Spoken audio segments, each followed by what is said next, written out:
hello and welcome, Catherine. Please tell us who you are and what you do. Oh, hi, Becky, and thanks for talking to me today. My name's Kat Salvage, and I am the Strategic Technical Manager for Textiles at WRAP, working on our Textiles 2030 voluntary agreement. Brilliant. Yes, that was a really key moment when your report and roadmap came out last year. I've already referenced it in lots of things we've been working on. But do you want to, I'm sure people have found it and are using it too, but would you just briefly tell people what that was? Yes, definitely. So Textiles 2030, for anybody who isn't aware, is a voluntary agreement for the UK fashion and textile industry run by WRAP. And we have some really big challenging targets to hit by 2030. So a 50% reduction in carbon footprint and a 30% reduction in the water footprint for the UK fashion and textile industry. And a key driver of that through Textiles 2030 is the implementation of circularity at scale in the industry. So we published a roadmap focusing on three key areas of circularity. So looking at how we can design for circularity, so setting kind of consistent good practice principles for circular design, especially around durability, longevity and recyclability. And the second kind of key area is around how we scale up circular business models to extend the life of clothing. And thirdly, looking at how we close the loop on materials and kind of accelerate the use of recycled fibres. So yeah, and we bring together stakeholders from across the industry, so brands and retailers, reuse and recyclers, circular business models providers, academia and government to kind of all come together in a pre-collaborative, non-competitive space to kind of overcome those barriers and implement circularity at scale. So we've got a long way to go. We're at the beginning, but it's very exciting. Thanks, Kat. That's a great overview of a really, really fantastic piece of work. And it's amazing the parallels we've got between what we're doing at World Circular Textiles Day and the expertise in our team and some of our ambitions and what you've set out with the roadmap. There's some really, really nice parallels. Of course, in terms of the sort of design side of things, at Centre for Circular Design, we've been sort of working on that. We have Gwen Cunningham on board, who from Circular Economy Amsterdam is really great with business models. And then, of course, we have Cindy from the Closing the Loop side of things. So we're like a little marriage made in heaven, you guys and us, I think. So we're really looking forward to talking to you more as things progress along the roadmap. But what really caught our eye this year was your Citizens Insight report, which sort of carried on, didn't it, from the recommendations really from the report and roadmap last year. This really thorny issue of what about people. What do they want? What are they currently doing? Are they ready for circularity? We're all dying to know what's in that report and what you've found out. Could you tell us? Yes, I can tell you a few facts. Yes, so our report is coming out on the 7th of October. So when this goes live, the report should be there for everyone to see. And I think just a little bit of background, I guess, on why we thought the report was the research was so important. The report is all around kind of clothing longevity, citizens' kind of perceptions to clothing longevity, why they keep their clothes for a certain amount of time and why they stop using them. And also looking at the kind of receptivity to circular business models. So kind of what proportion of the population is currently using them, what proportion recognises them. If they don't recognise them, are they kind of receptive to them now through this survey? And I think why we wanted to do this survey and this research is because extending the life of clothing is kind of going to be one of the key drivers of reducing impact reductions. Some of our research has shown that if we kind of extend the life of clothing by 9 months, it can reduce the impacts by 8 to 10%.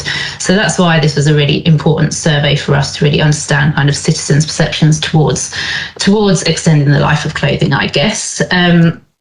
And I guess what we found out that was really interesting was that actually the longevity of clothing has increased since we did a similar study in 2013. So that was really encouraging to see.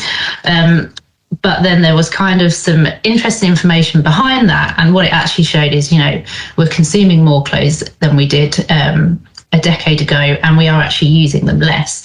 So although we're keeping them for longer, we're not actually using them as much as we could be. So our research showed that around a quarter of the UK wardrobes is left unworn for the last 12 months. So there's obviously kind of a great opportunity there to get us using and wearing the clothes that we have in our wardrobe more, so shopping our wardrobe more, but also a really big opportunity for circular business models.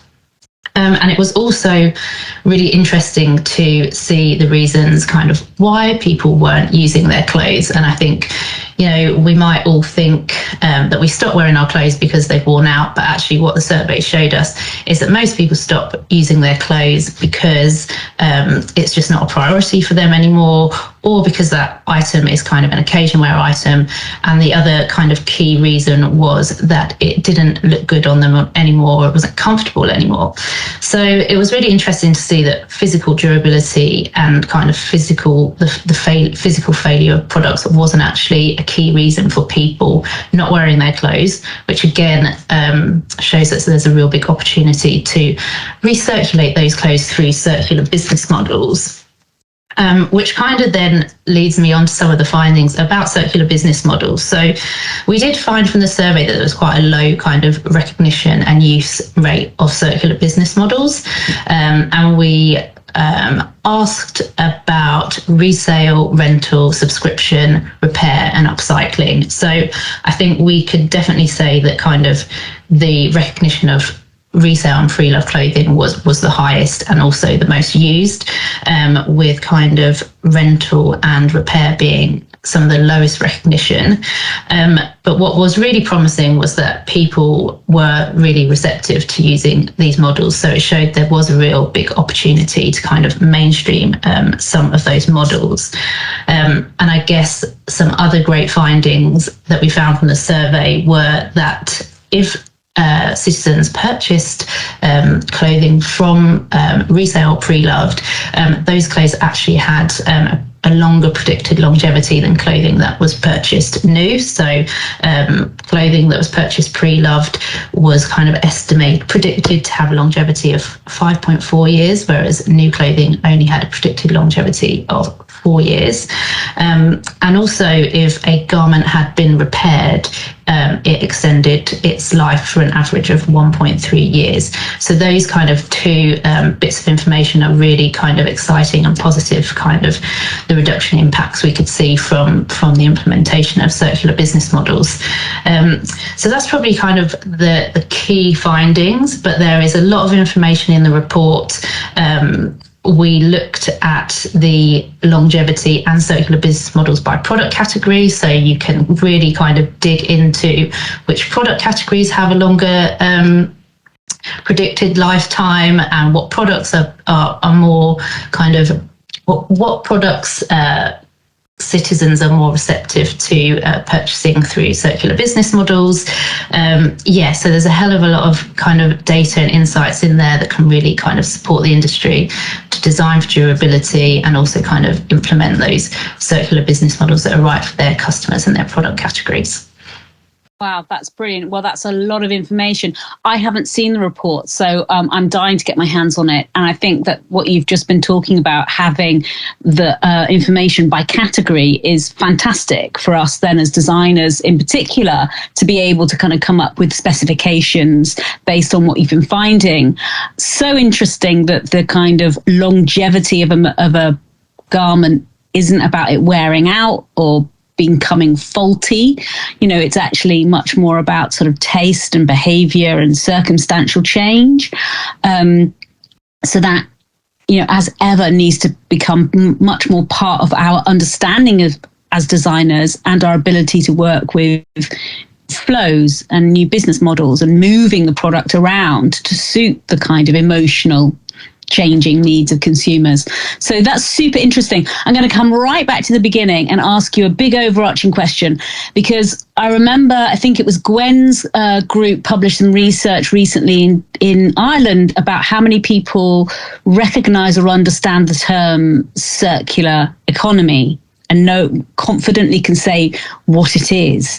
Did you find with the people you surveyed that they knew what the idea behind circular fashion was about? What was their general understanding? That is a very good question. And I think from the findings in the circular business models survey that showed receptivity was high, but recognition was low. I think that kind of shows that, the concept of circular economy probably isn't high on the agenda of kind of citizens and consumers. And I think that's definitely something that we kind of need to work on, and how we can get citizens involved in the circular economy, because it's not going to work without them, and they're going to be a key actor in the circular economy value chain. So, yes. Yeah, I mean, it's got to be that I suppose that the information and knowledge can only benefit activities. But on the other hand, maybe this can just be fashion. Maybe this can just be what people are doing now for fashion, and they don't really need to understand. Yeah, no, I would totally agree. I think, if we can make circular business models business as usual, and it is easy for the customer to engage in fashion in that way, that's going to be the best way to kind of mainstream these models and reduce all of our impacts on the environment. Yeah, I mean, I would definitely encourage entrepreneurs to think about, offering the benefits of what kind of fashion can be enjoyed through their new ventures, their clothes or their services, rather than primarily highlighting the sustainability or circularity benefits.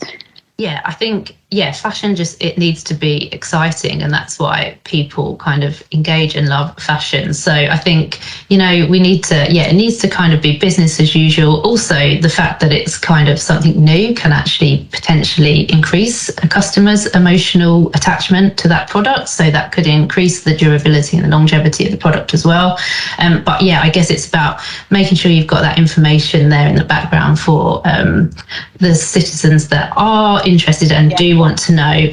And I guess with all the issues around kind of greenwashing that are around at the moment, I guess another thing to mention about Textiles 2030 is that it's all very data driven. We have a footprint tool that our businesses have to submit data into annually, and I guess a key which gives them their environmental footprint, so they can see kind of what actions they have taken, how that's reduced their footprint.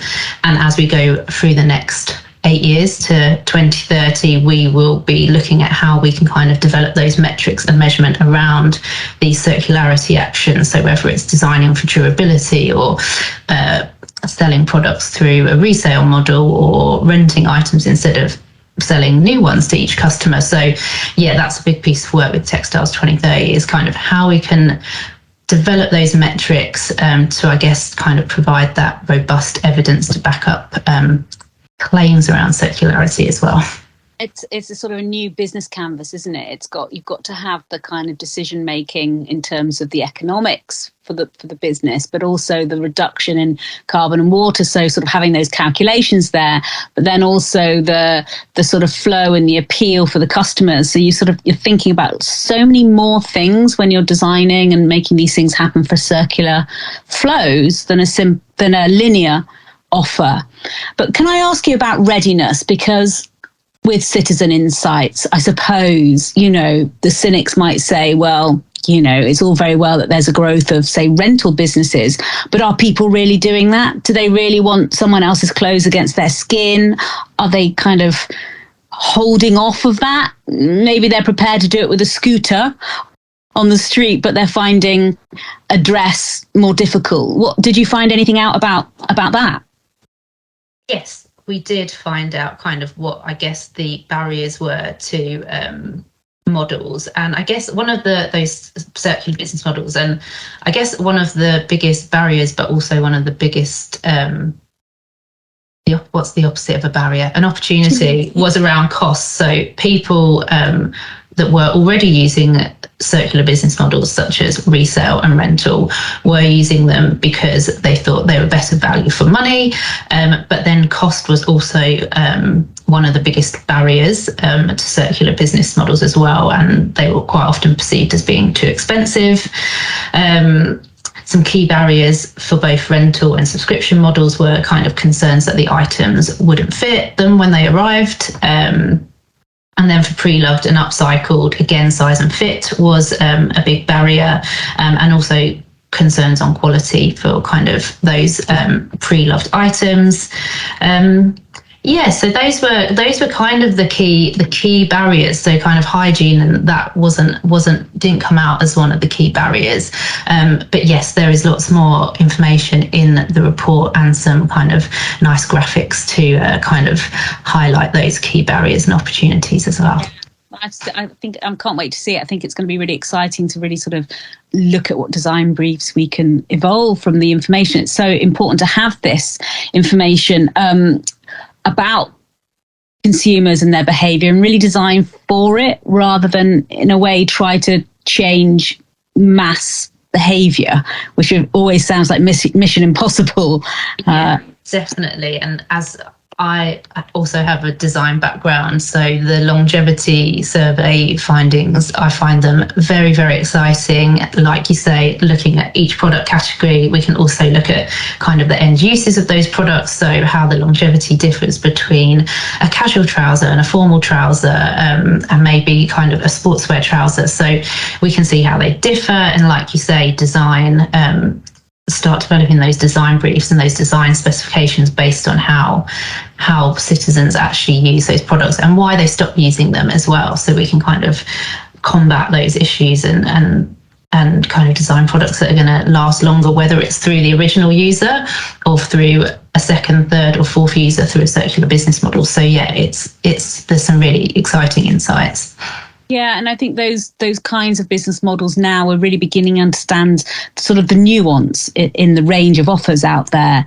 I mean, there might not be anything in the report about this, but I'm really interested in, actually the sort of the failure rates of buying things online or ordering things online and then arriving, and then often people sort of not returning and going to the extra effort to sort of make those loops work. I mean, I'm interested in whether we could have more options almost on the high street, so you can still go and enjoy a trip with friends, but you're not necessarily making a linear purchase. You could be borrowing something from the high street, and then you felt the material and you've tried it on and you've got more of a chance of it working. I mean, is anybody sort of offering that yet?